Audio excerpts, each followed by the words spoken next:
राधे राधे, नमस्कार, प्रणाम आप सभी को।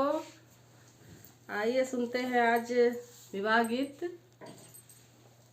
गीत को आप लोग सुनिएगा और लाइक कमेंट करिएगा और हमारे YouTube चैनल को सब्सक्राइब कीजिएगा।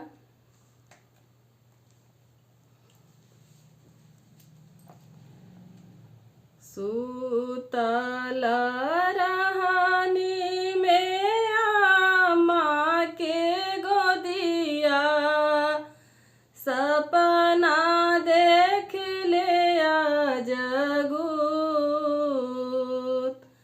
सूतल रहानी में आमा के गोदिया, सपना देख ले जगूत।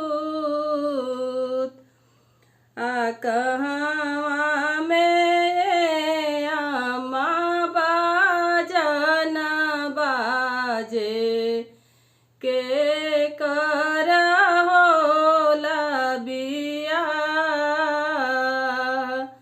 के करे घरे आमा बाजन बाजे, के कर होला बिया।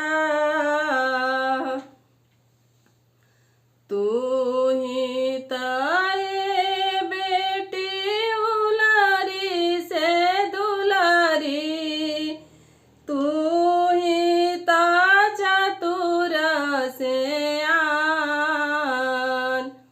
तू ही ताए बेटी उलारी से दुलारी, तू ही ता चतुर से आन।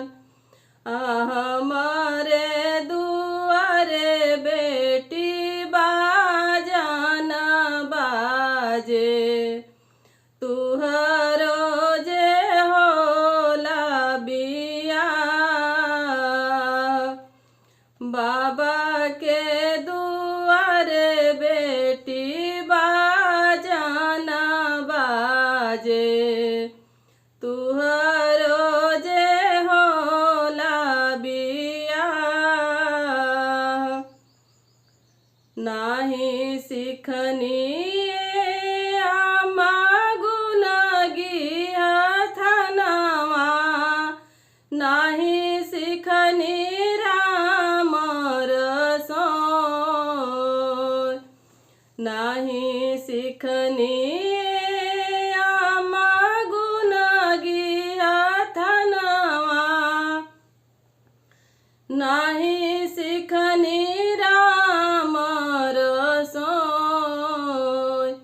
सासु ननदिया माँ भैया गरी आई है, हमसे सहलो नहीं जाय।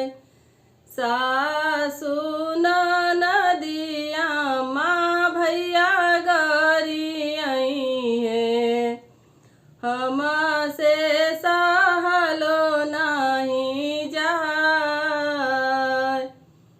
सीखी ढार बेटी गुण गिहथनवा, सीखी ढार राम रसोई। सीखी ढार मोरी बेटी गुण गिहथनवा, सीखी ढार राम रसोई। सासु ननदी बेटी भैया गरी आई है, ले लिहाया चरा पसार। सासु ननदी बेटी भैया गरी आई है, ले